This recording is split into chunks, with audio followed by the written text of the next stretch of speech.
Olá, pessoal! Tudo bem? Sejam todos muito bem-vindos a mais um Give Back. O nosso programa está aqui para inspirar as pessoas e trazer pessoas maravilhosas. Hoje a gente está com um convidado mega especial aqui, né, Beto? É Beto, é Roberto... Mas é um ser maravilhoso que eu trouxe aqui para passar muita experiência para vocês. Seja muito bem-vindo, Beto. Muito obrigado, Cati. O nome é Roberto, mas pode sempre ficar à vontade todo mundo, né? Me chamar de Beto porque sou conhecido assim, né? A gente já se conhece faz um tempo, né, Cati? Tô bem feliz de estar aqui. Tô bem feliz mesmo, eu gosto de falar bastante sobre empreendedorismo. Afinal de contas, é o que eu faço há 10 anos já, é o que eu gosto de fazer, é o que eu sei fazer. E também gosto muito de trabalhar com inovação, de fazer parte desse movimento de inovação há algum tempo já. Então, acho que vai ser bem bacana a nossa conversa. Certo, Beto. Gratidão por tu ter aceitado o meu convite. É uma honra ter você aqui. Obrigado. E aí, pessoal, queria dizer para vocês que eu vou deixar o Beto se apresentar, né? Porque eu vou te dizer, se eu falar do Beto, eu vou ter que...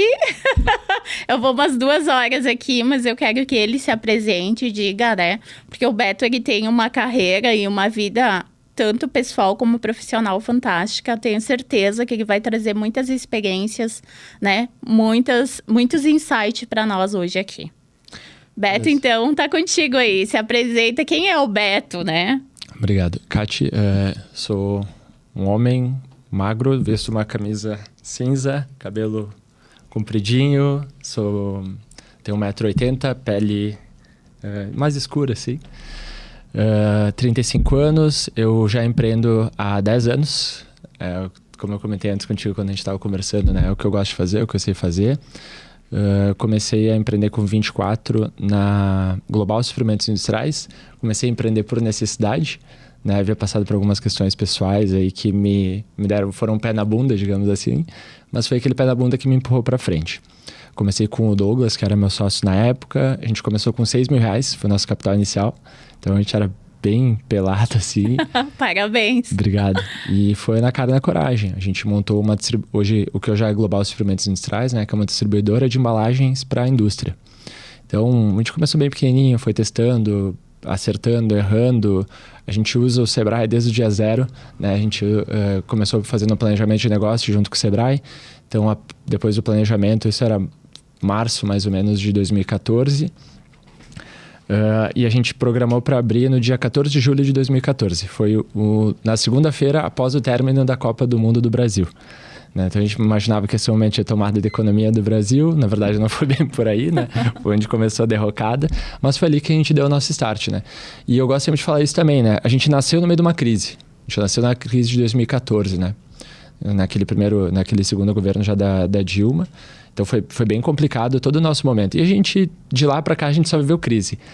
Teve outra crise, depois teve a de 2018, depois teve a Covid. E cada crise dessa, a gente sempre falava pro time assim, gente, é mais uma crise. A gente nasceu na crise. Já tira de letra. Não, a crise é só mais uma, entendeu? E o que a gente acha legal também é que toda crise ela tem muita oportunidade. Né? A gente enxerga, e realmente tem. Né? Claro, tem todos os desafios que envolvem uma crise, né? De gestão, de olhar para o fluxo de caixa, garantir a tua sobrevivência. Né?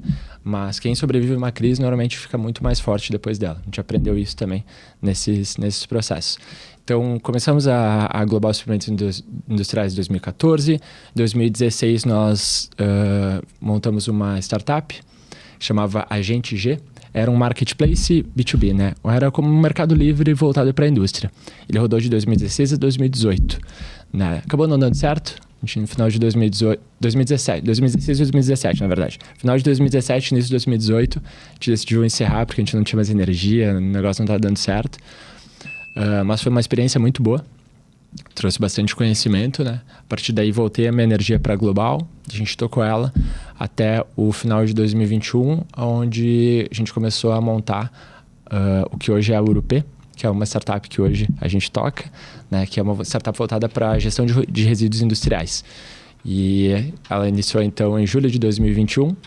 A gente pegou um espaço, conseguimos a licença para começar a operar em novembro de 2021 e agora, 2 anos já, a gente está tocando a Urupê.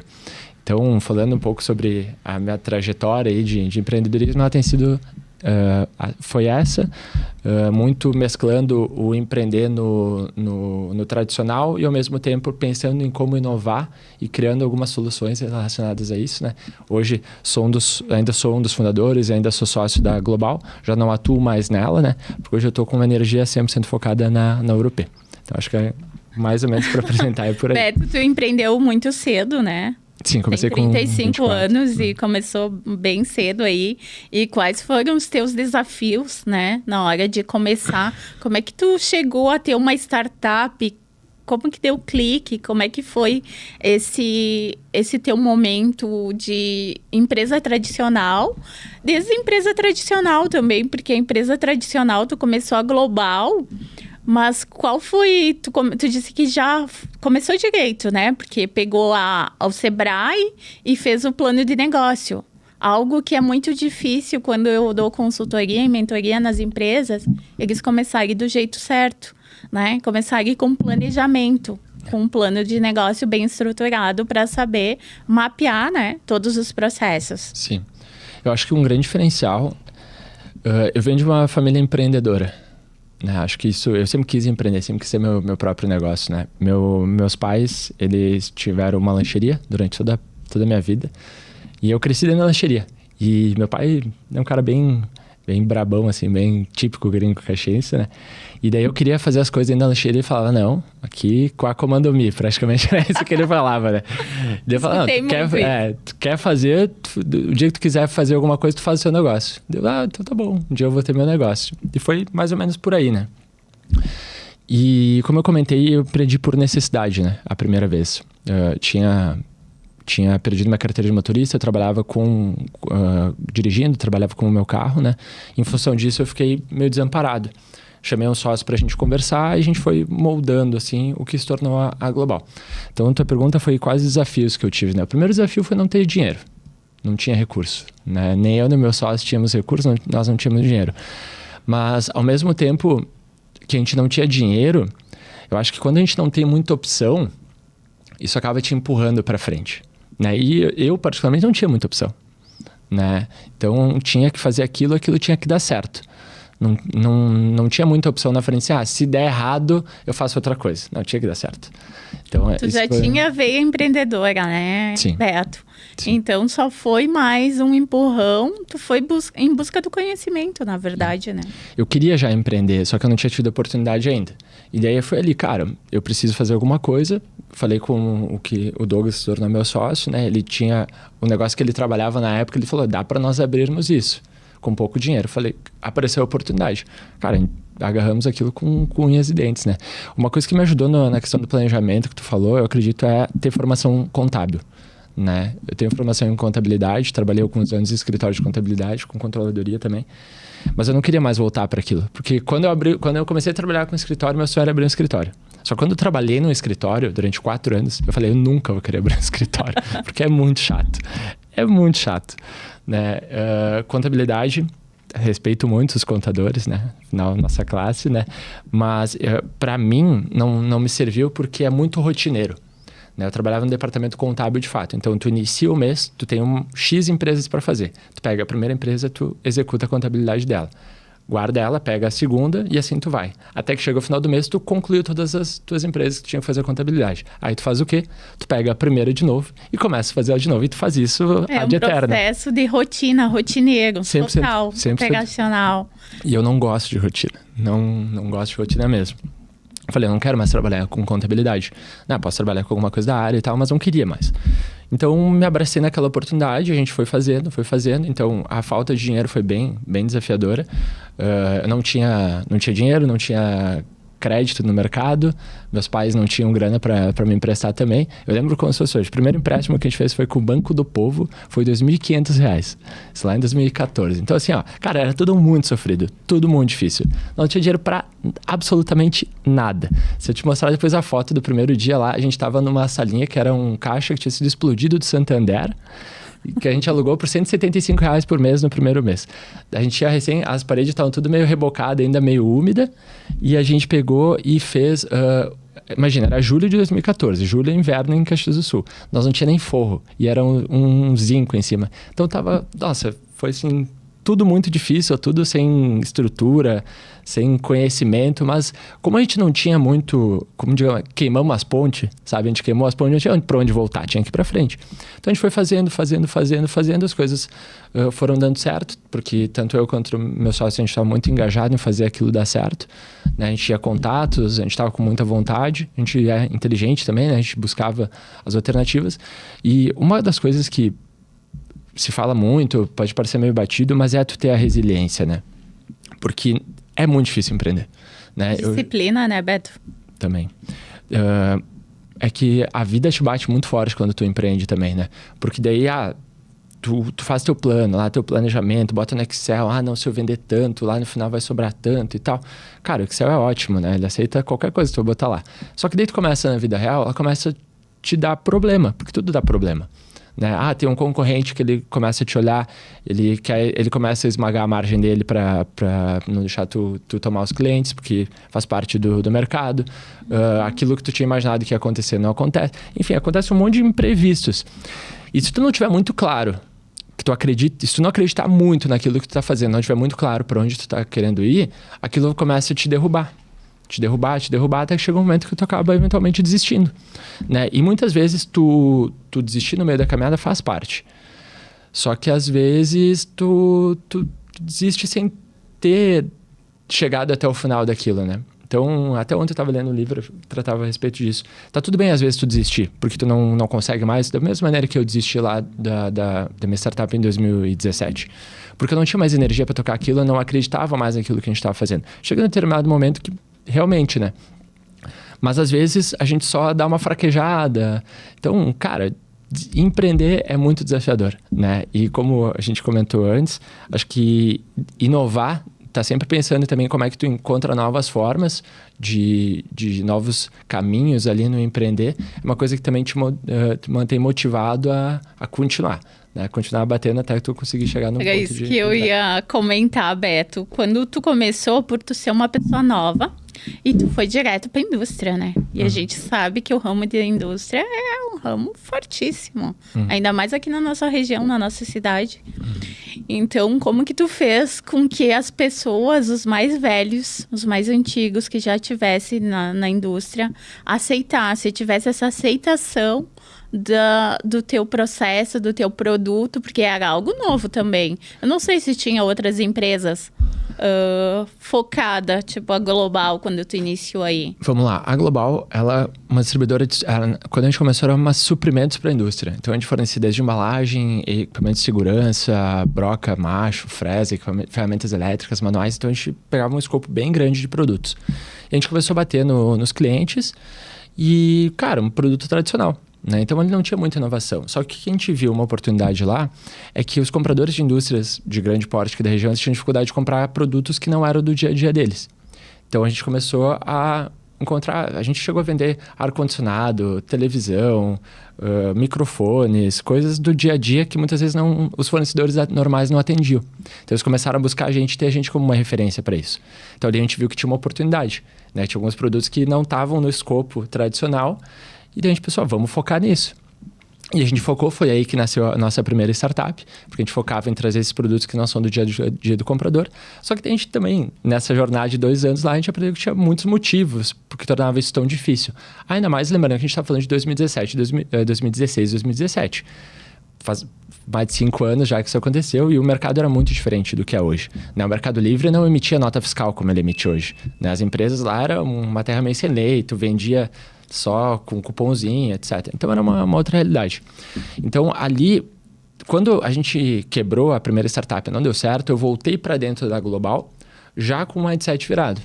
Né? De entender, tinha entendido como é que é todo esse movimento de startups. Inclusive, o primeiro contato que eu tive foi num evento do Acelera Serra, né? Que era Acelera Serra Summit, acho que era que chamava.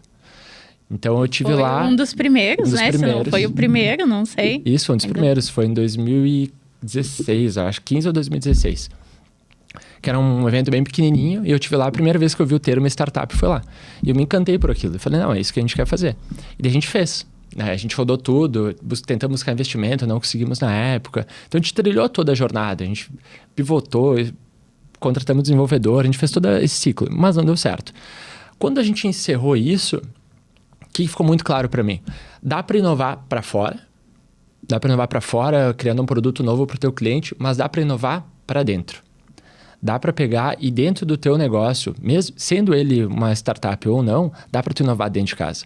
Dá para tu entender o que é uma cultura de inovação, né? Dá para tu entender como é que tu lida com as pessoas que trabalham na tua equipe, forma uma cultura de time mesmo, engaja todo mundo dentro de um mesmo propósito, engaja todo mundo num crescimento, respeita as pessoas que estão lá, traz diversidade para o time, começa a contratar ferramentas de startups, né? Traz metodologia de startup para dentro do teu negócio. Cara, isso causa uma transformação gigante.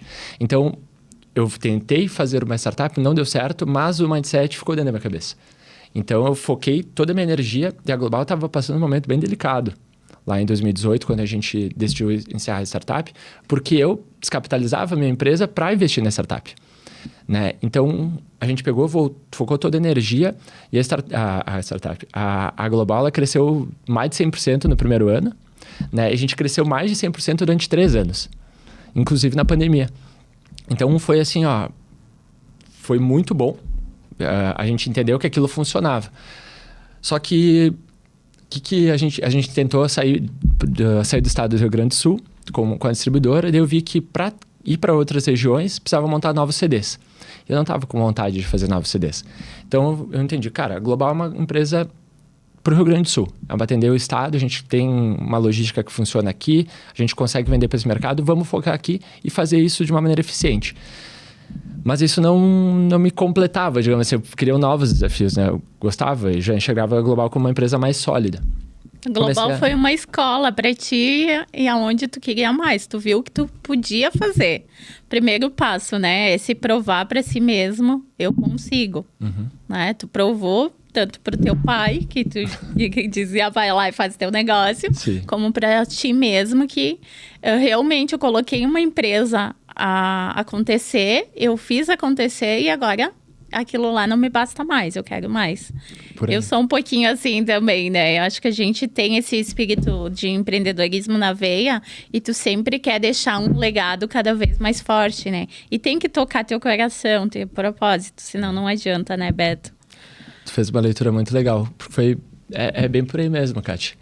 E daí comecei a olhar para os meus propósitos. Pô, já que eu quero fazer uma coisa diferente, o que eu posso fazer? Como uma distribuidora de embalagens, a gente coloca muita embalagem plástica, muito papel no mercado todos os meses. Chegava que tinha um problema ali, né? Daí eu ia dentro dos nossos clientes, indústrias, e via aquelas embalagens lá depois de usadas, jogadas para os cantos. Lixo, né? Lixo. Pensei, pô, isso conecta comigo, né? Eu sou uma pessoa que gosto muito de natureza, gosto muito de mato, gosto mesmo, sabe? E daí, pô, isso é um problema, eu sei que é um problema. Será que a gente consegue fazer... Hoje a gente é parte da causa do problema. Será que a gente consegue fazer parte da solução também? E aí eu comecei a estudar um pouco mais sobre isso. Comecei a estudar sobre o problema do resíduo, o ciclo dele, para onde que ele ia. Visitei um dos grandes fornecedores de embalagens da Global, que comprava embalagem reciclada dele. E chegando lá eu vi montanhas de resíduo. Montanhas, assim, muito grandes. Tipo, muitas toneladas de resíduo. Daí entendi lá que tinha um problema. A indústria precisava do resíduo separado já para fazer a sua transformação. Ao mesmo tempo, a indústria que gerava esse resíduo tinha um problema. Então, é a mesma coisa que nós. Né? Quando a gente joga tudo, o nosso resíduo, nosso lixo da nossa casa no mesmo saco, aquilo é lixo, aquilo não tem valor nenhum, aquilo é um problema. Agora, se a gente consegue trazer isso de uma maneira separada, separa o lixo orgânico do lixo reciclável, e tu entrega aquele reciclável para a pessoa certa, aquilo é uma solução. Então, eu entendi que o problema ele está no momento do descarte até ele chegar na outra ponta. O problema está no meio. Pensei, cara, a gente vai entrar e vai fazer parte desse meio. Como? Eu não faço ideia, porque eu não conhecia nada a respeito de resíduo. Mas, baseado nas nossas experiências, o que a gente vai fazer? A gente vai fazer um MVP. Um mínimo produto viável, né? Como é que a gente faz um mínimo produto viável? Pegamos um galpão de 400 metros quadrados, um caminhãozinho pequeno, uma prensa, e a gente entrou em contato com os nossos clientes e comecei a falar, olha, a gente quer começar a atuar com gestão de resíduo. Vamos fazer um teste? Posso pegar teu resíduo pra gente... E a gente começou ali, né? Coleta resíduo, leva até a central, faz a triagem. Isso foi em novembro de 2021. E a gente fez isso. Em novembro de 2021, dezembro, a gente já viu que não ia dar conta, que o espaço era muito pequeno. Ampliamos e no meio disso a gente começou a entender que dava para escalar isso. Né? Dava para a gente pegar, levar isso para outras regiões, trabalhando com parceiros. Foi aí que nasceu o Urupê. Né? Urupê é como os indígenas tupis aqui da nossa região se referem aos fungos e aos cogumelos. Né? E os cogumelos, eles são os recicladores da natureza. Então, daí veio a nossa inspiração. Afinal de contas, se uma árvore cai aqui do nosso lado, ou se um animal morre, ele não fica lá eternamente. Né? A natureza, ela não entende o conceito de lixo. Toda vez que alguma coisa viva, ela morre, ela começa a passar por um processo de decomposição para se transformar numa outra matéria que vai fazer parte do ciclo da vida. Né? E quem inicia esse processo de decomposição de qualquer matéria que estava viva e venha a morrer são os fungos e os cogumelos. Então a gente entendeu que estava por aí, nosso propósito é ser, né, esse urupê, esse cogumelo que faz essa decomposição, essa transformação e traz esse material para a vida de novo. E aí a gente vem desenvolvendo a urupê. Hoje a gente está em Caxias do Sul, a gente movimenta 70 toneladas de resíduo mês em um galpão que é nosso. A gente já fez mais de 900 toneladas de resíduo retornarem para a cadeia produtiva. Né? E todo resíduo que não é reciclável, que chega junto com o material que a gente consegue reciclar, a gente destina para coprocessamento, que é uma tecnologia de reciclagem energética, onde esse material é queimado num forno de uma indústria que fabrica cimento, né? Com forno com controle de emissão de gases, tudo bem controlado. Isso gera energia, né, através dessa queima, que essa energia é usada para fabricar o cimento, e toda a cinza que sobra do processo de queima também é incorporada no cimento. Então é a forma mais ambientalmente adequada que a gente encontrou para lidar com o rejeito, que é o material que está misturado com reciclável, mas que não pode ser reciclado. A gente tem uma meta de nunca trabalhar com mais de 10%, sempre no máximo 10% de rejeito, e hoje a gente está em menos de 5%, a gente está em 4,5% mais ou menos de rejeito daquilo que a gente coleta. Que show, né, Beto?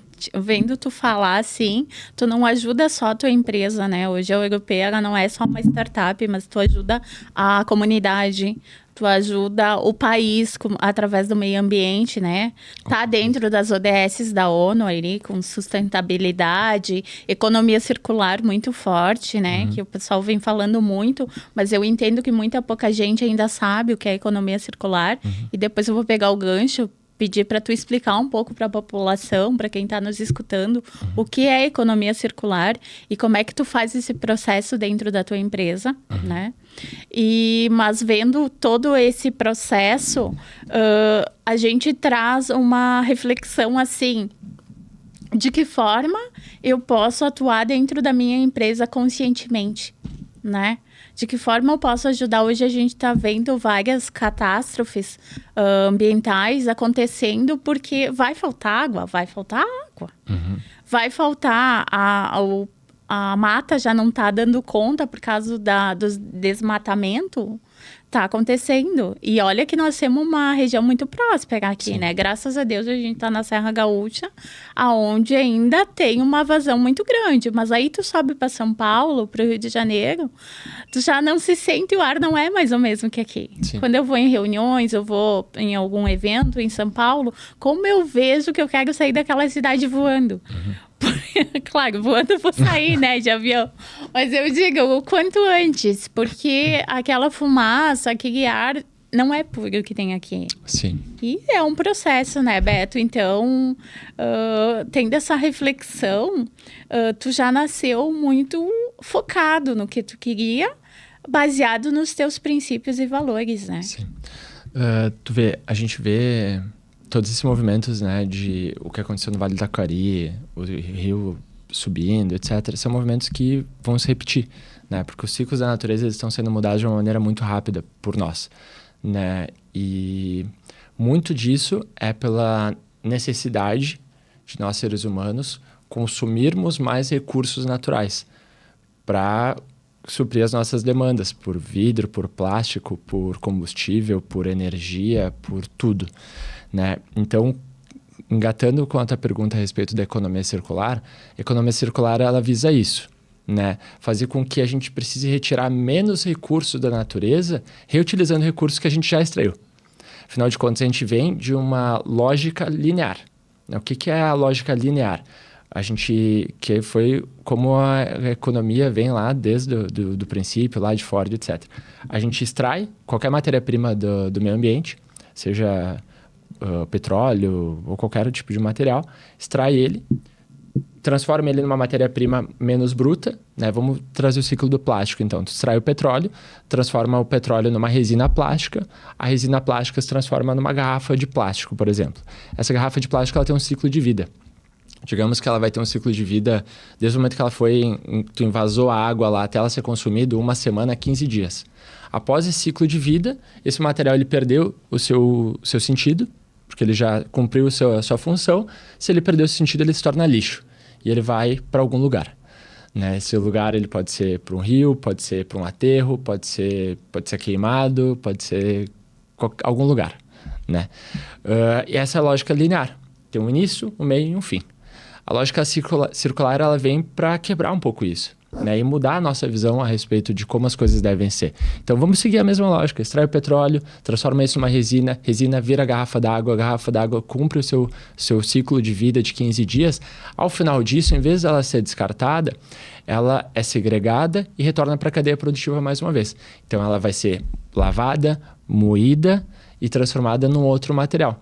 Né? Tanto a gente pode fazer um upcycling nela, né? Transformar ela num material que tem um valor agregado maior do que ela tinha antes. Isso é mais difícil, mais desafiador. Ou ela pode simplesmente ser transformada num outro material. Né?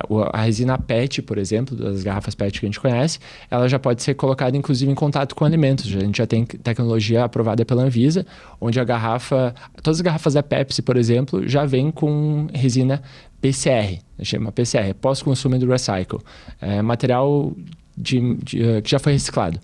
Então, todas as garrafas de Pepsi hoje já contêm material reciclado e a gente consome e está tudo bem. Né? Então, a economia circular ela vem com esse conceito.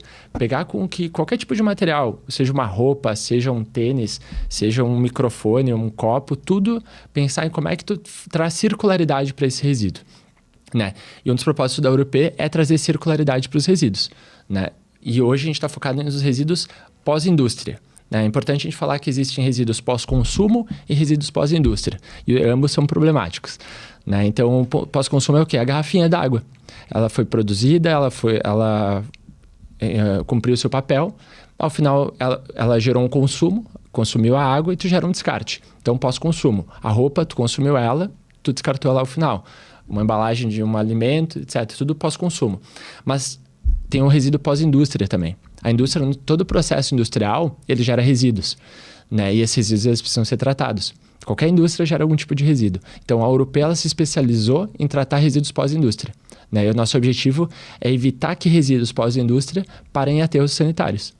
Né? E a gente tem muitos tipos de resíduo, desde o resíduo reciclável, plástico, papel, resíduo eletrônico, vidro, a gente tem madeira, a gente tem óleo, a gente tem equipamento de segurança individual, a gente tem lodo de estação de tratamento de efluentes, a gente tem produtos químicos, a gente tem uma infinidade de tipos de resíduo e que hoje é difícil essas indústrias saberem efetivamente para onde que isso vai, né? E ter rastreabilidade, né? E um atendimento adequado. Então, o que a gente busca é entregar um software onde as indústrias cuidam de todo o resíduo da sua porta para fora, né, cuidando da logística e destinação final desse resíduo.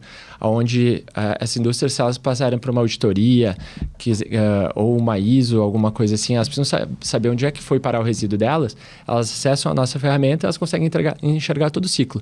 Quantidade de resíduo coletado, que tipo de resíduo que era, quem é que coletou e para onde que foi, até o destino final. Então, elas conseguem, através da nossa ferramenta, comprovar toda a destinação do resíduo que saiu desse processo. A ferramenta de vocês mapeia todo o processo e mostra para as pessoas que para uns é lixo, para outros pode ser um baita lixo, né? Um baita movimento aí. Isso. Que eles estão precisando. Então, tu faz a cadeia circular, na verdade, né? Isso. Então, a gente tem um foco na cadeia circular, na economia circular e também numa destinação adequada com qualidade. Né? A gente fala de olhar da porta para fora, garantir um atendimento de boa qualidade. Porque também o resíduo, ele passou por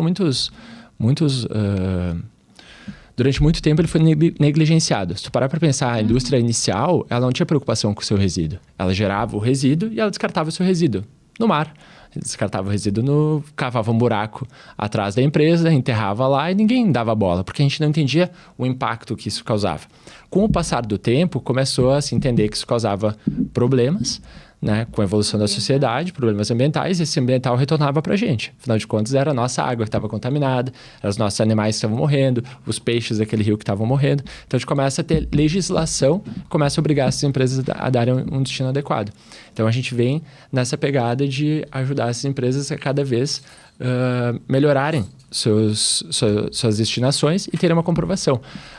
Com a Agenda 2030, né, da ONU, dos Objetivos de Desenvolvimento Sustentável, tem muitas indústrias que já estão começando a olhar para metas de zero aterro. Não enviar mais resíduos para aterro sanitário. A Randon de Caxias do Sul está com meta até 2025 ser zero aterro. Marco Polo está com meta até 2030 ser zero aterro. Isso é um movimento que está acontecendo mundialmente. E, ao mesmo tempo, se a gente analisar esse movimento que está acontecendo agora, ele começa pelas grandes corporações.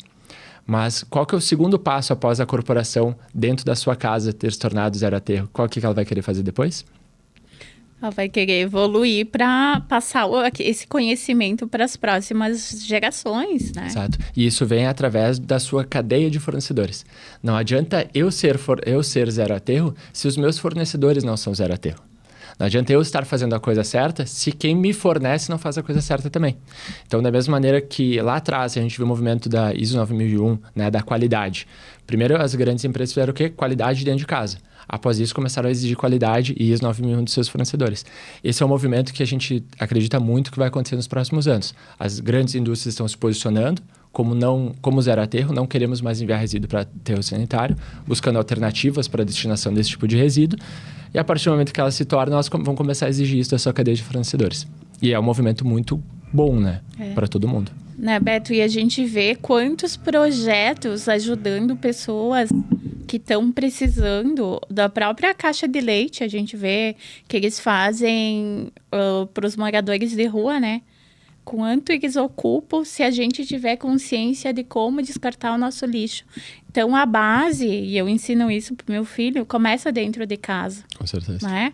Assim como a indústria faz o movimento para dentro e depois passa para fora, expande para fora. Perfeito. Eu acho que a gente precisa cada vez mais ter essa consciência que tudo que... E agora vem carnaval, né? A gente precisa falar disso, de como o movimento de botar lixo, e a gente viu no final do ano, em Capão da Canoa, o que foi aquilo? O pessoal vai pra praia e acha que é terra de ninguém. E no final do dia sempre foi assim, né? O ser humano é complicado, né, Beto? Mas a gente tá aqui e a gente tem que, né, chegar e falar para essas pessoas que elas precisam se conscientizar. Porque quando não tiver mais água, quando não tiver mais animais, quando não tiver mais peixe, a gente vai para onde, né? E a gente vem num processo falando aí dessas catástrofes. Hoje, se tu olhar no governo de Santa Catarina, eles estão em busca de muitas startups que ajudem eles a saber qual que é a próxima catástrofe que vai ter ambiental. Por quê? Porque eles já sabem que hoje a gente tem uma população imensa e que o meio ambiente, a Mãe Terra, a Pachamama, que a gente fala, né, não está mais dando retorno, não está mais conseguindo dar retorno do processo, porque o ser humano está fazendo as coisas erradas, né? A gente consome mais da terra do que ela tem para dar. Né? Todo ano, nos últimos 3 anos pelo menos, 2 anos na pandemia, não tenho dado agora de cabeça. A gente, em julho mais ou menos, a gente atinge o que a terra poderia nos entregar de recurso. Né? É como se a gente estivesse usando o cheque especial. Né? A partir de julho, provavelmente esse ano, infelizmente, vai acontecer a mesma coisa, a gente começa a usar o nosso cheque especial da terra, onde a gente está consumindo mais florestas do que a gente poderia, mais água do que a gente poderia, né? Mais recursos naturais de uma maneira geral do que a gente poderia. Então, a gente precisa reverter esse movimento. Eu, sinceramente, não, por mais que eu sou uma pessoa muito otimista, não consigo enxergar que a gente está indo rumo a isso. Né? A gente teve alguns movimentos, o próprio ESG, né? Sigla, né, que vem, para quem não conhece, de meio ambiente, social e governança. Né? Ele veio com muita força na pandemia. Larry Fink, lá, o CEO da BlackRock, que é um fundo que que administra mais de 3 trilhões de dólares. Né? Bateu muito nessa tecla. Precisamos falar de ESG, precisamos falar de ESG, precisamos falar de ESG. Teve um movimento de um ano muito forte, mas ao mesmo tempo ninguém sabia muito bem como fazer. Se entrou com muita energia nisso, ou mesmo com a mesma energia que se entrou, se saiu. né? Então, o ESG, ele tá sob ataque hoje, né? Assim, muita gente começando a falar mal, que não é por aí o caminho. Os combustíveis fósseis estão ganhando tração de novo, daí acontece guerra. É muito complexo lidar com toda essa questão, sabe? Por isso que a gente acredita também que tem muita oportunidade. Porque no final das contas, a sociedade ela vai para frente, está sempre indo para frente. Países menos desenvolvidos começam a ter acesso a melhores condições, mais consumo, começa a ter acesso a alimentos, eles querem comer proteínas de melhor qualidade, como a gente come também. Isso começa a gerar mais demandas, tem demanda, tem oferta, isso vai, sabe, a gente fica nessa bola de neve, ela parece que ela nunca vai acabar.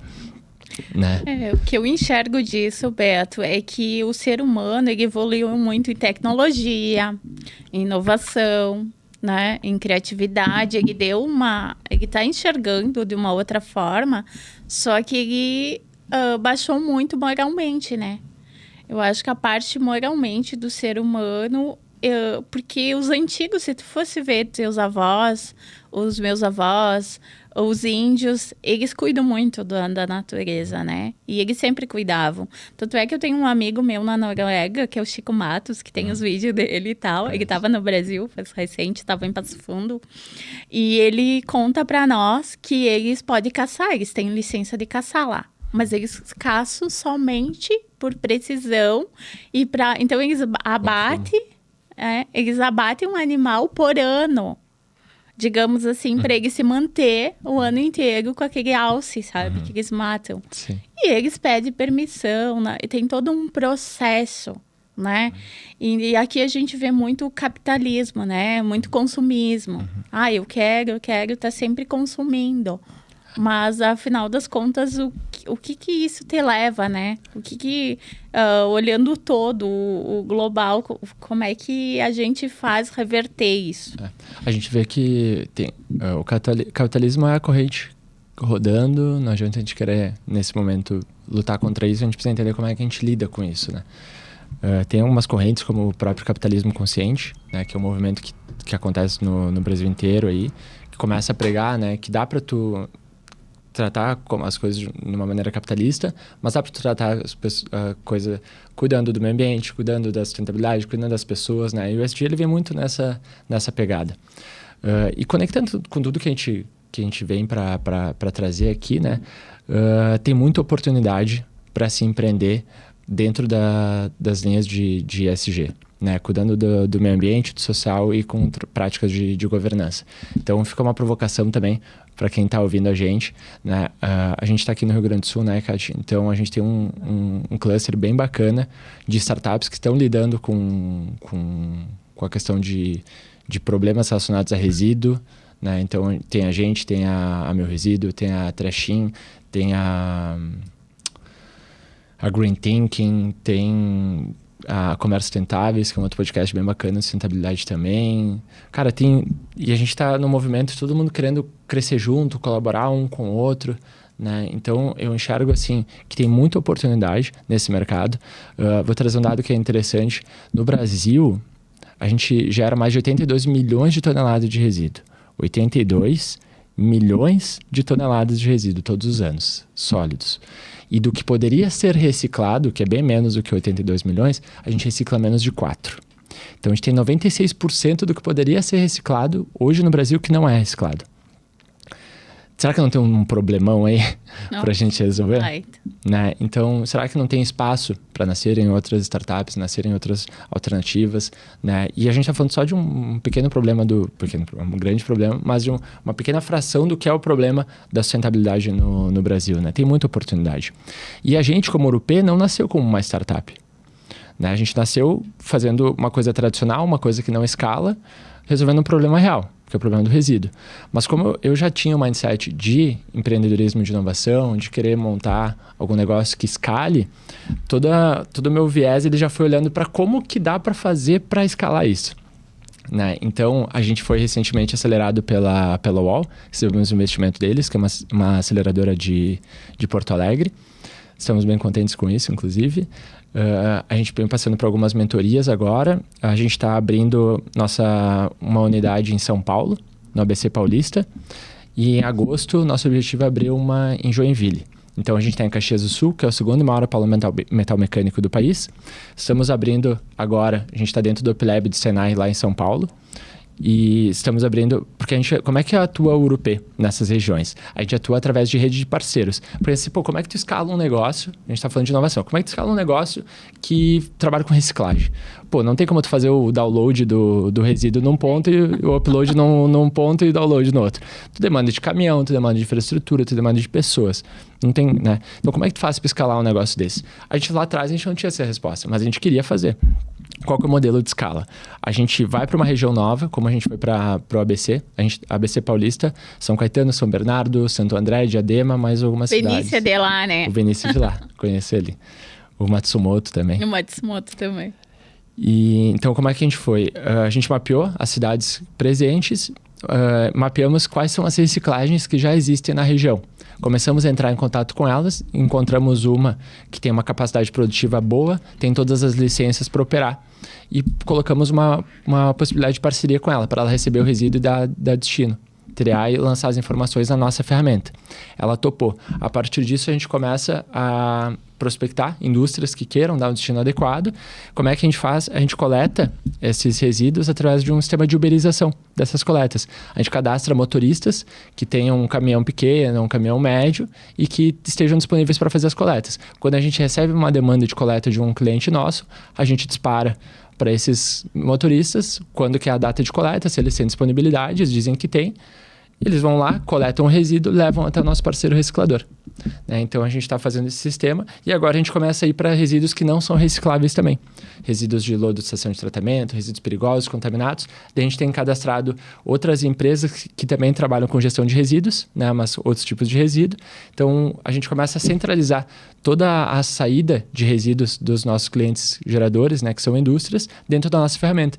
Então, é quase umas spin-offs da europeia ali, não chega a ser, Beto? Na verdade, ela não é uma spin-off. O que a gente tem em Caxias do Sul, que é o galpão, ele é nosso laboratório.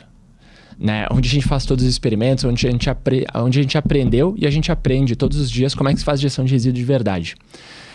A gente não quer mais replicar ele, mas ele cumpre o seu papel. A gente fez alguns treinamentos no ano passado, a gente fez um workshop, chamou Práticas de ESG na gestão de resíduos sólidos. Então, a gente levou 23 pessoas lá para dentro da UruP, engenheiros de meio ambiente, clientes nossos, parceiros, para verem como é que é o dia a dia.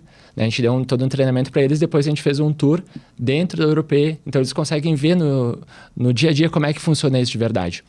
Então, para nós não faz mais sentido a gente ampliar esse galpão, nem replicar ele, mas ele cumpre um papel importante dele existir, porque a gente consegue treinar nós mesmos, a nossa equipe, e conseguimos trazer pessoas e conseguimos fazer experimentações lá dentro. Então, a gente diz que ele é um grande laboratório, que nos permitiu agora estar desenvolvendo esse modelo de escala do negócio. E conscientização, né, Beto? Vocês pensam em fazer algo com a comunidade? Porque o projeto de vocês traz uma conscientização para o ecossistema de inovação, para a comunidade, né? Vocês pensam em atuar também em alguns projetos de inovação social, que está vindo muito forte aí? Então, hoje, por a gente trabalhar bastante com indústria, a gente está focado bem no público industrial mesmo. A gente já faz algumas gestões de resíduos de eventos, onde a gente consegue garantir que o resíduo vai para o local adequado. A gente está com uma proposta para 2 eventos aí, para a gente levar uma central de resíduos para dentro do evento. Então, o resíduo é gerado no evento e ele é levado para um espaço dentro do próprio evento, onde a gente monta uma mini central lá e faz a triagem lá dentro. Então, digamos, a cada 2 horas, a gente roda a triagem do resíduo. Então, as pessoas que estão passando pelo evento vão lá e veem como é que o resíduo que ela mesma gerou, como é que ele chega na mesa e como é que é o processo de triagem. Porque essa é a conscientização que a gente acredita que mais funciona, que é tu ver de verdade como é que são as coisas. Porque no final do dia, principalmente num país como o Brasil, as coisas são muito manuais ainda, quando a gente fala de resíduo. A triagem, a separação, são pessoas que estão lá de máscara, de luvinha, aqui, triando. E dependendo do estado, da cidade, sem luva, sem máscara, lá, sabe, mexendo com fralda usada, buscando o reciclável lá, mas no meio desse reciclável tem fralda de criança no meio, tem medicação, que nem tu falou, às vezes tem uma seringa lá no meio, resto de vidro misturado, essas pessoas estão passando por contato com doenças. Pô, é muito delicado isso. E o Brasil, desde 2010, a Política Nacional de Resíduos Sólidos proibiu lixões, né? Mas mais de 50% do resíduo do Brasil hoje vai parar em lixão, né? As regiões do norte e nordeste, infelizmente, tem muito pouca infraestrutura de aterro sanitário. E no final da conta, o aterro sanitário nem é uma solução tão boa ainda, mas a gente ainda está no lixão. O que é lixão, até para falar para as pessoas que não sabem, não conseguem identificar o que é o lixão e um aterro. Um aterro é um local preparado, onde tu cava um buraco, faz toda uma proteção com membranas, né? E tu vai tratar todo o resíduo gerado lá, aquele chorume, aquele líquido, vai ser todo tratado. Depois você vai fazendo camadas de cobertura até que chega o momento que ele enche. O lixão é qualquer lugar, você vai lá e começa a jogar lixo lá e vai filtrar no lençol, não vai acontecer nada. Né? E a gente tem mais de 50% do resíduo do Brasil que ainda vai parar em lixão. Muito triste, né? Triste. Muito. E muitas vezes tu vê esses lixão perto de comunidades extremamente vulneráveis, né? Parece que eles fazem os lixão, geralmente são perto de pessoas que não têm saneamento básico, que não têm muitas... Então é um processo de política pública, né? Políticas públicas que a gente precisa também falar disso, né, Beto? O que acaba acontecendo também é... O movimento também é o contrário, né? Onde o local que se pensa para fazer o lixão é afastado das pessoas. Só que o lixão ele tem muito material que tem valor lá dentro. Daí o que acontece? Pessoas vão lá e começam a catar no lixão. Começam a catar, viver lá, né? Bom, quem é que nunca viu uma cena das crianças lá no meio do lixo catando? Uma cena que acontece muito no Brasil ainda, infelizmente. Acontecia muito mais, mas ainda acontece.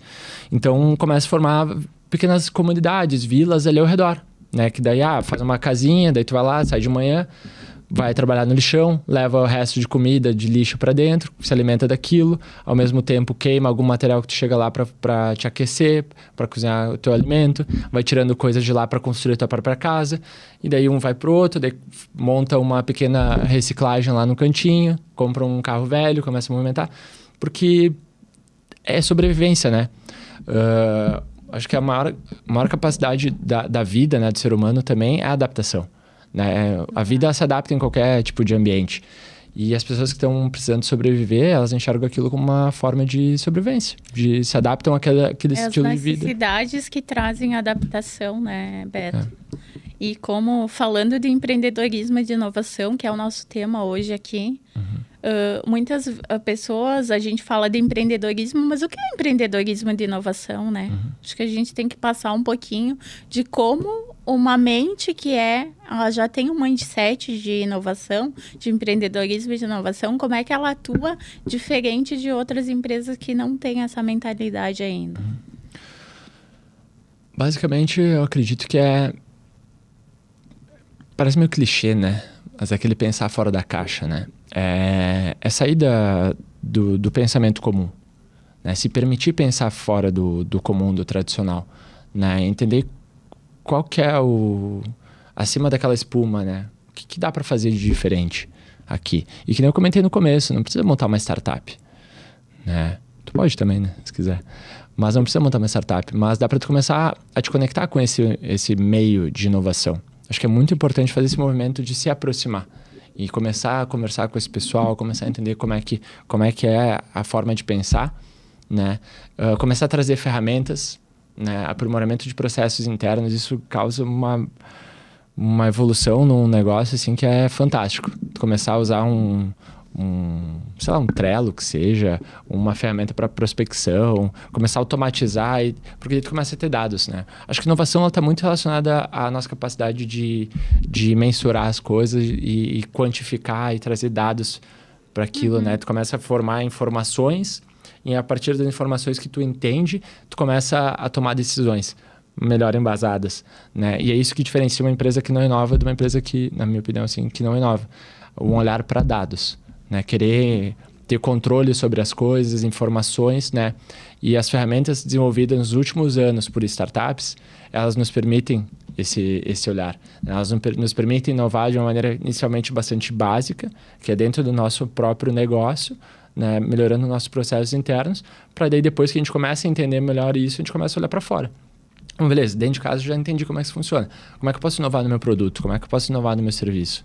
Né? Como é que eu posso trazer essa lógica de dados, né? De mensurar as coisas para dentro do serviço que eu presto para o meu cliente?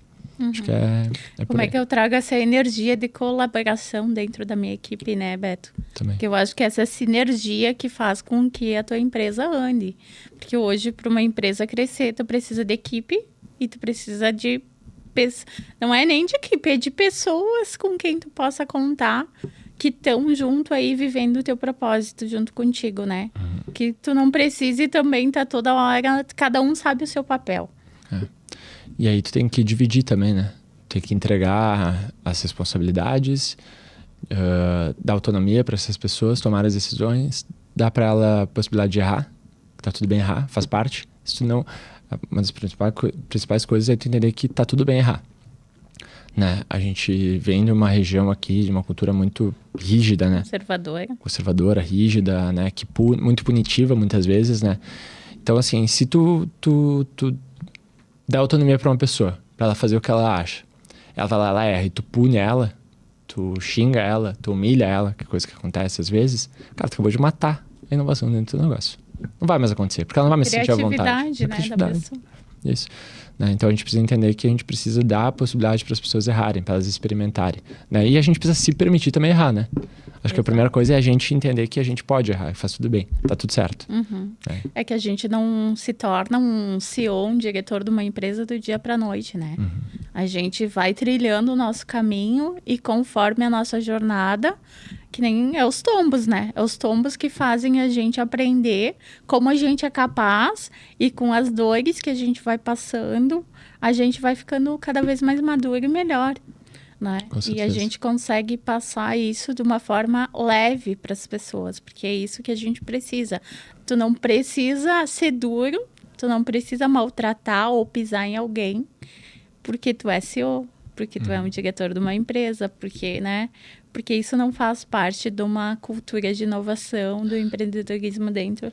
É o que a gente entende dentro do empreendedorismo na inovação, né? Sim. E eu acredito que não todo mundo, né? Mas a maioria das pessoas comete esses erros. Porque é da nossa cultura. Falando pelo menos da nossa região, né? Mas é importante a gente começar a se observar, né? Porque se a gente quer realmente atingir grandes sonhos, né? Construir grandes empresas, deixar grandes legados, isso só vai ser possível com grandes pessoas ao nosso lado, né? E para a gente manter grandes pessoas ao nosso lado ao longo de vários anos, né, a gente precisa tratar bem essas pessoas. A gente precisa cuidar delas, né? Então, acho que é um desafio para todos nós. Né? Principalmente para nossas crianças e nossos jovens, né, Beto? Então, eu vejo que tem 3 públicos que a gente precisa cuidar muito aí.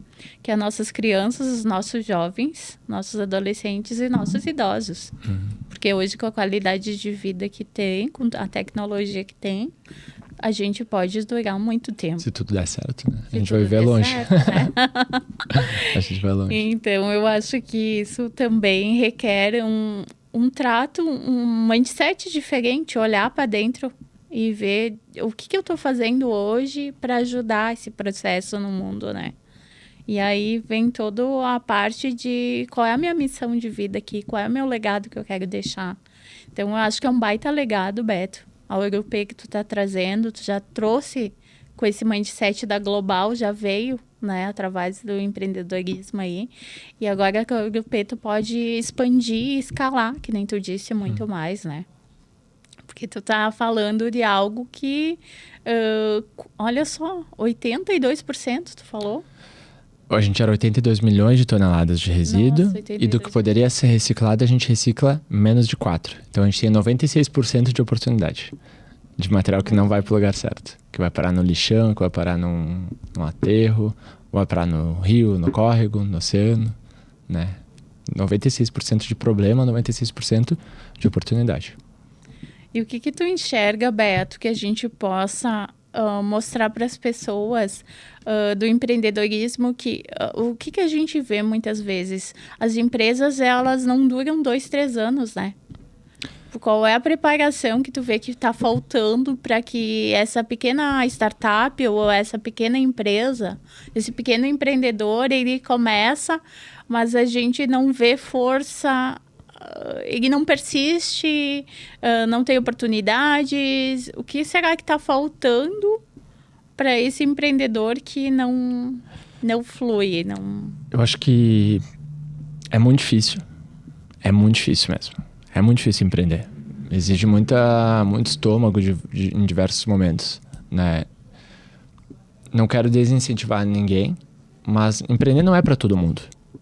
Tá tudo bem, tem pessoas que gostam de trabalhar numa empresa e vão ser pessoas que vão ajudar muito essa empresa no crescimento delas. Tem pessoas que têm uma aptidão mais para artes, tem pessoas que têm uma aptidão mais para fazer um serviço público, por exemplo. Tem pessoas que para várias questões, para várias áreas, assim. Mas a primeira coisa que, na minha opinião, uma pessoa que quer empreender deve ter muito claro na sua mente é ser muito austero com o seu recurso, né? Cuidar muito do seu recurso inicial, começar muito pequeno, entender que não adianta tu fazer muito planejamento, porque no final das contas, uma coisa é o planejamento, outra é a vida real. Claro que a gente tem que planejar as coisas que a gente faz, mas tem que entender que não adianta tu fazer um planejamento de início, sair gastando tudo porque tu já tem tudo planejado. Porque não vai acontecer como tu planejou. Então, assim, começa pequeno, começa com muito pouco dinheiro. Eu tenho bastante recurso, beleza. Aloca muito pouco desse recurso no começo. E vai fazendo aos pouquinhos, vai tirando mais recurso aos poucos. Porque a maioria das coisas que eu sou bastante incentivador, assim, dos meus amigos de empreender. Alguns deram certo, outros não, né? E às vezes eu fico meio triste, meio chateado, assim, puta, não deu certo, né? Mas, e eu olho a trajetória deles e eu penso, cara, não podia ter desistido, né? Tinha ainda, né? Tinha um fit aí. Tinha, só que tinha que ter mais calma, tinha que ter mais estômago, tinha que ter mais paciência. Só que às vezes essa paciência está relacionada ao dinheiro. Porque às vezes, tu saiu do emprego que tu tinha, daí tu tinha uma reserva e daí esgotou a reserva. Daí tu tá apavorado e é difícil, né? E daí tu acaba desistindo daquilo, vai voltar para uma coisa mais segura. Então, uma das coisas que eu enxergo vai com calma e é sobre sobreviver mais tempo. Então, cuidar muito bem do teu recurso inicial, porque isso serve para negócio tradicional, isso serve muito para startup, né? Faz muito mais sentido tu guardar muito bem o teu dinheiro e tu ficar mais tempo no mercado, porque se tu consegue ficar mais tempo no mercado, tu consegue fazer mais experimentações, mais pivôs, né? Dar mais pivotadas, testes, até tu encontrar o caminho adequado. Agora, se tu acelera muito no começo, tu acelera a tua batida numa parede, digamos assim, também, né? Então, começa pequeno, começa com muito pouco dinheiro, mesmo que tenha bastante dinheiro, vai com calma. Aloca bem o teu recurso e vai com calma no começo. Mesmo que tu queira uma startup. Não, uma startup, não sei o que falaram para vocês que estão vendo agora, mas uma startup ela demora pelo menos 3 anos para dar certo. Né? Quando eu comecei lá em 2016... ainda, no mínimo, não, pelo menos. Quando eu comecei lá, a gente acha, não, startup... Porque a gente trabalha de uma maneira muito intensa. Tu tá fazendo muita coisa. Tu olha depois de um ano, a quantidade de coisas que se faz, assim, é absurdo. A gente estava no final do ano mesmo, falando agora, né, com a equipe lá da Europe. Meu Deus, olha como é que a gente era em janeiro de 2023 e como é que a gente está em dezembro de 2023. É absurdo como a gente cresceu, como a gente evoluiu como time, como equipe, como cliente, como conhecimento. É muita coisa. Só que isso não quer dizer que o teu negócio está dando certo, está fazendo dinheiro, está escalando, né? Então são coisas diferentes. E quando a gente olha para esse meio de inovação, por causa desses ciclos serem muito rápidos, a gente acredita que o nosso negócio ele cresce nessa velocidade. A gente olha aqueles gráficos spike, assim, como é que chama? O taco de rock invertido, né? Que ele faz assim e assim. Cara, isso aí é muito difícil de acontecer. Acontece, mas é muito difícil. Não é a regra, isso é a exceção. Qual que é a regra de uma startup? Cara, tu vai começar pequeno, tu vai testar, tu vai fazendo, daí tu vai crescendo, daí tu vai errar, daí tu vai testar de novo, daí tu vai... Até que em 2 anos teu negócio começa a se encaixar. por terceiro ano ele começar a ganhar uma atração, né? Então, cara, uma startup normalmente ela demora 5, 7 anos para estar no auge dela. Exato. E 5, 7 anos é bastante tempo. É bastante tempo. E o que a gente enxerga, né, Beto, muito nítido, que eu falo sempre para as pessoas, por isso que tem que ter calma. As pessoas entregam muitas vezes suas startups para os seus investidores. De repente, os investidores têm muito mais acesso à startup do que o co-founder, né? Exatamente porque ele foi muito apressado, ele não deu consistência naquilo que ele tinha, botou o MVP rodar, mas não validou o suficiente, que é isso que a gente fala, né? De repente, a gente precisa, assim, uns 2 anos para validar, para deixar, e a gente está sempre num processo de aprendizado. Startup, ela está sempre pivotando, ela está sempre inovando, ela está sempre criando. Mas eu vou trazer uma dedo, assim, lance do MVP muito rápido, né? Não precisa validar durante 2 anos, só pra gente deixar muito claro, pra não sei quem é que tá vendo, às vezes é importante deixar muito claro. Vai pro MVP pra rua rápido, porque daí tu vai validar, daí tu vai invalidar também, daí tu vê que tu errou, daí tu volta pra casa, tu corrige, daí tu bota uma outra versão do MVP na rua. Tu leva 2 anos pra, quando a gente fala de validar, pra entender melhor. Exato. Entender melhor tem o produto que encaixou, o Product Market Fit, que chama, né? Que é o teu produto realmente encaixou com o mercado, tá funcionando. Hoje a Europeu não tem Product Market Fit ainda. A gente está em modelo de validação ainda, a gente tem 2 anos. Né? Então a gente está agora com um modelo que a gente está indo para São Paulo, testando o modelo de escala. Então tu olha só, a gente tem 2 anos de empresa, a gente tem 5 pessoas na equipe do escritório que está ali tocando a startup de fato. A gente tem um galpão próprio com 10 pessoas tocando a operação, a gente tem mais de 15 pessoas no negócio rodando e a gente está em modelo de validação ainda. E não adianta, é aí que vai também, por isso que eu falo dessa paciência, dessa calma, né? Não adianta tu querer escalar alguma coisa que não está validada ainda, senão tu vai escalar um problema. Tu vai acabar com o teu recurso, lá na frente tu vai dar com a cara na parede. Então tem que ter essa calma para tu ajustar bem o teu modelo, vai com calma, vai fazendo, vai experimentando. Quando tu realmente encontrou o teu Product Market Fit, né? Tu encontrou realmente, cara, esse aqui é o produto, o custo é esse, e o cliente gostou, ele está pagando. E eu consigo vender mais de uma maneira mais simples. Aí tu acelera. Mas não adianta tu acelerar antes, tu querer ser afoito para resolver, porque daí tu vai escalar um problema também. E daí vai ser difícil para ti. Outra coisa que eu vejo é as pessoas escutam, porque a gente tem muita mentoria, né? Durante o processo da criação de uma startup. E muitas vezes não é que o mentor, ele tá te falando o correto. Tu tem que ter a consciência de pegar o melhor daquele mentor e colocar em prática. Deu certo para mim? Tudo bem, valeu a experiência daquele mentor. Não deu certo para mim? Eu vou em busca de novas mentes. Né? Eu acho que isso também é importante falar, porque a gente vê que tem os processos de aceleração, de mentoria, mas às vezes as pessoas se perdem na jogada de saber o que é bom para mim e o que não serve para mim. Eu tô nessa... Participei de alguns programas, né? A gente, com a Europeu, a gente participou do programa Speed Hélice, aqui da Prefeitura de Caxias do Sul, com o Hélice. Nós participamos da 4ª turma do programa Ebulição do Instituto Caldeira. Participamos da Inovativa de Impacto também. Isso com a Europeu.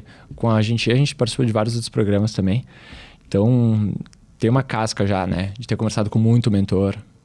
E tem um ponto que conta muito nisso, que é muito legal, muito interessante quando a gente passa por um processo de mentoria, a gente observar isso e entender isso.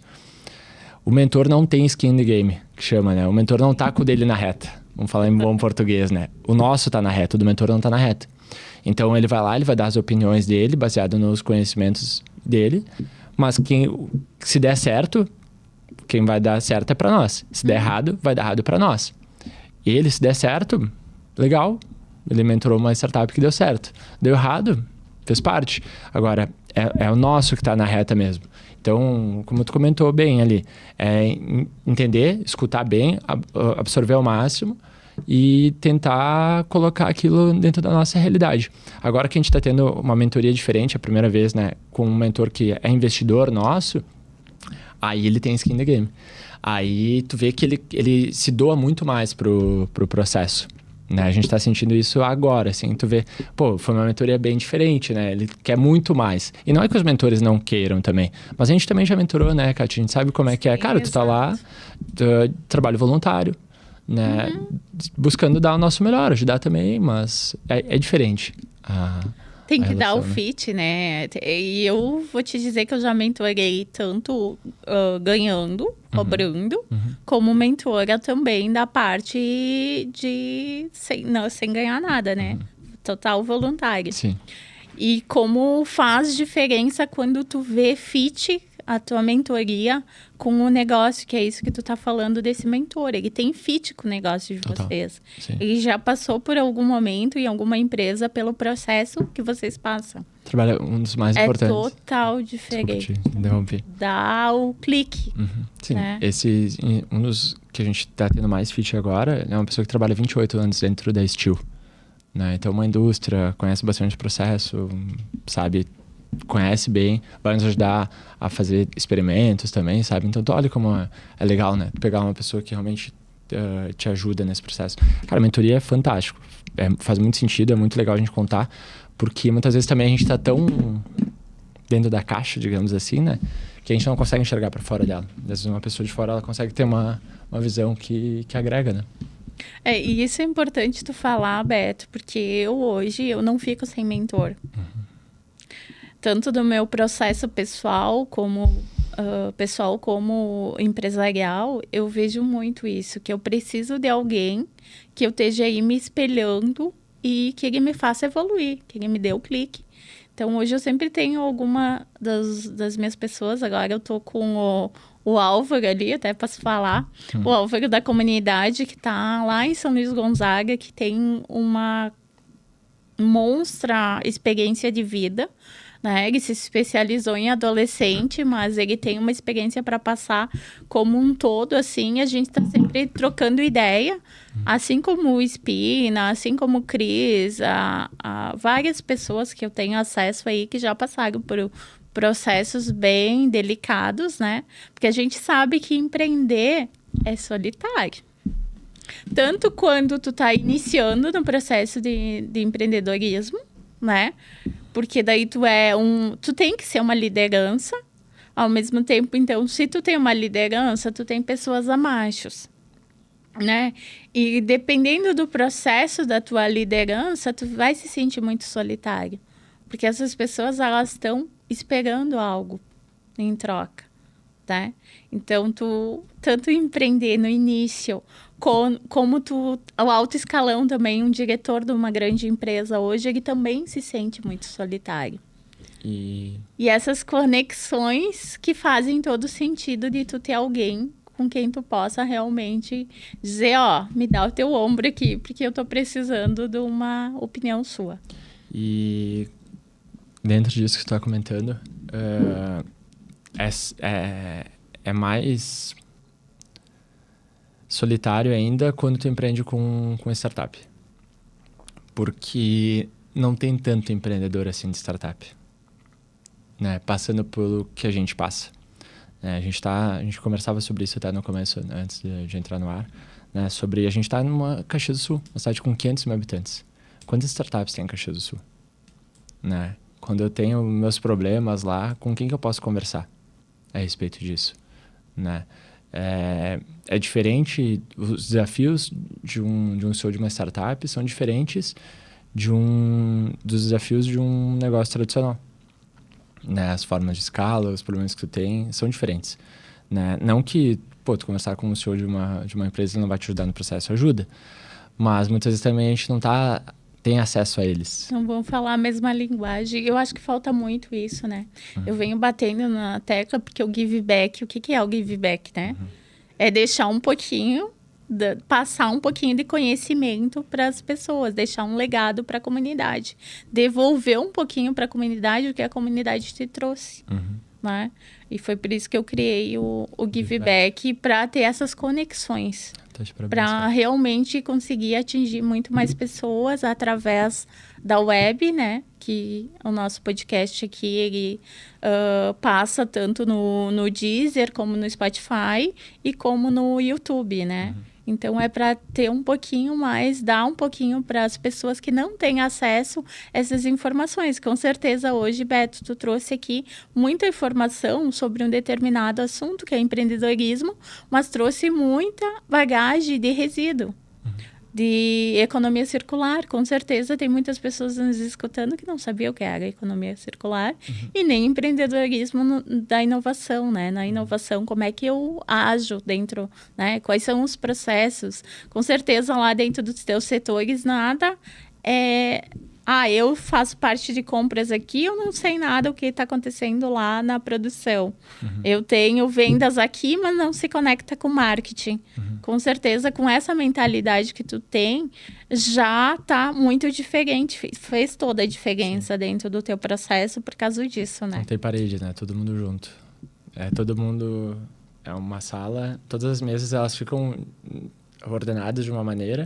onde tá todo mundo, são ilhas de 2 pessoas e tá todo mundo de lado pro outro. Então ninguém fica de costas para ninguém, tá todo mundo sempre... Qualquer conversa que acontece é uma conversa que tá acontecendo dentro da equipe. A gente teve o cuidado de construir já dentro desse formato. Agora a gente tá indo para uma sala maior, né? Mas vai todo mundo para a sala maior também, né? A ideia é que a gente fique sempre todo mundo junto, né? Enquanto a gente conseguir isso, pelo menos. Sim, porque a sinergia, ela flui, né? Como eu acredito muito que tudo... é baseado em energia e isso faz toda a diferença. Então, muitos processos, eu trago isso para o lado educação também, a gente vê a nossa educação muito ainda defasada. Sim, tem vários projetos de inovação, de criatividade, mas a gente vê que ainda precisa evoluir para que tipo de profissional a gente quer para o futuro, que tipo de pessoas, mais do que profissionais, que tipo de pessoas. Então, eu vejo que filosofia, sociologia e várias outras que tinham técnicas agrícolas, várias outras que tinham dentro das escolas e matérias que não tem hoje, fazem toda a diferença e como isso está baseado no assunto que a gente trouxe hoje também. Com certeza. De como a gente constrói e se cria essa mentalidade de empreendedorismo inovador, de empreendedorismo na inovação. E numa cidade de 500 mil habitantes, a gente tem muita coisa a ser feita ainda, né?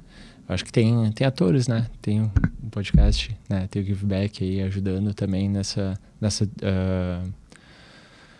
compartilhamento, né? Porque tem muita gente boa aqui, tem muita gente bacana na nossa cidade, tem muita gente que já está percorrendo esse caminho bem mais tempo que eu, bem mais tempo que tu. Tem a gente também que está vindo, né? Mais novos aí. E tem mais gente nova que veio depois da gente também. Então, acho que a gente tem que encontrar formas de unir mais essa galera, né? Para trocar mais, para que para nós seja menos solitário e para os que vêm aí nos próximos anos também seja menos solitário para eles. Que a gente consiga compartilhar mais, trocar mais essas ideias, porque isso, no momento que a gente não faz isso, a gente acaba diminuindo o impacto dos nossos negócios, né? Impacto social, econômico, ambiental, no caso de negócios que tem impacto socioambiental positivo, né? Porque tu acaba indo para São Paulo, tu acaba indo para Santa Catarina, tu acaba indo para um outro centro para não estar tão sozinho. Agora Porto Alegre tem um movimento forte também, que a gente comentava antes. Então, a gente precisa entender como que a gente fortalece a nossa região para que fique mais fácil de se empreender aqui, né? Isso traga essa provocação para todos nós, né? E a essência, né, Beto, como que a gente traz uma essência trazendo a cultura de inovação para Caxias do Sul. Então, a gente estava conversando mesmo sobre isso. Tem grandes universidades, tem grandes institutos, tem empresas fortíssimas aqui na região. Não estou falando só de Caxias, mas a região da Serra Gaúcha. Mas, especificamente, Caxias, com 500, 600 mil habitantes, o último censo, né? Mais ou menos isso. Teve pessoas que vieram, pessoas que foram, né?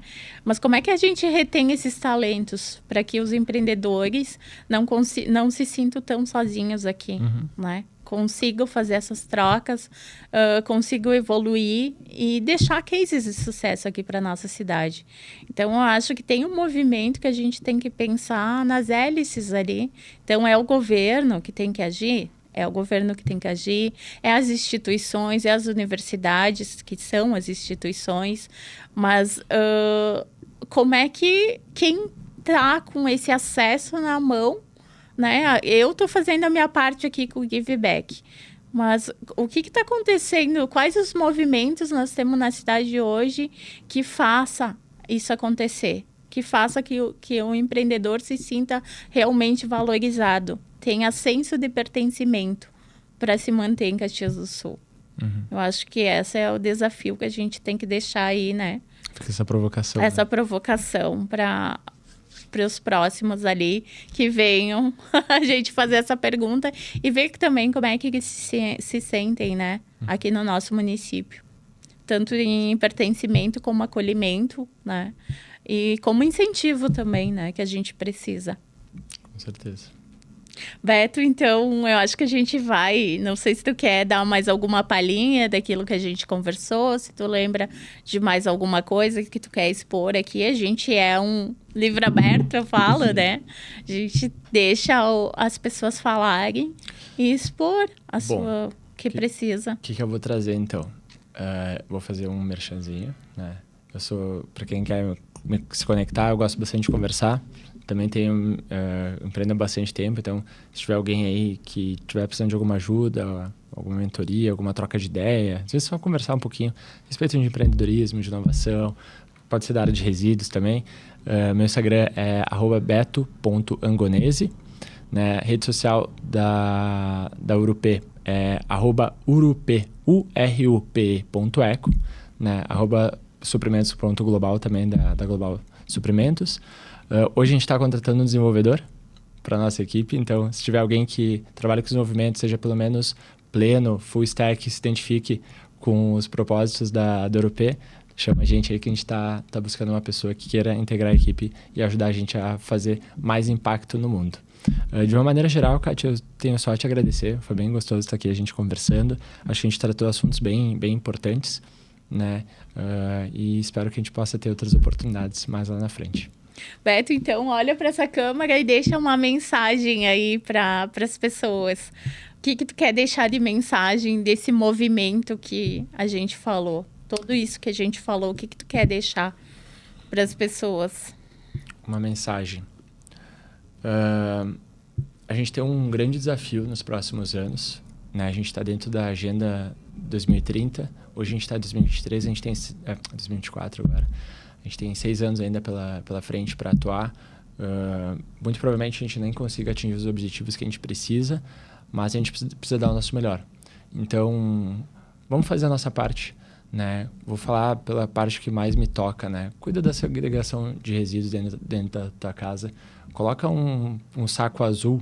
Procura se conseguir fazer isso, se eu gerar impacto em 10 pessoas disso, já vai me deixar muito feliz.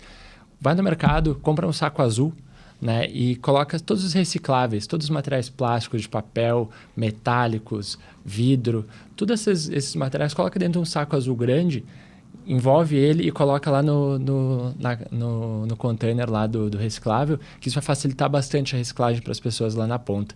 E segrega os outros resíduos, aqueles que não podem ser reciclados, com o resto de alimentos, fralda, banheiro, etc., no outro e coloca na verde. Os recicláveis dentro do saco azul, dentro da amarela, e todos os outros dentro do saco.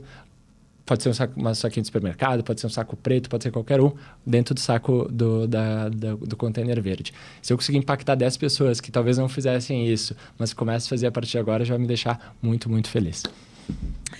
Beto, foi uma honra, então, gratidão por tu ter participado aqui do nosso Give Back. Fazia tempo que eu queria te trazer, né? E não tinha oportunidade, mas aí eu te chamei e tu prontamente aceitou.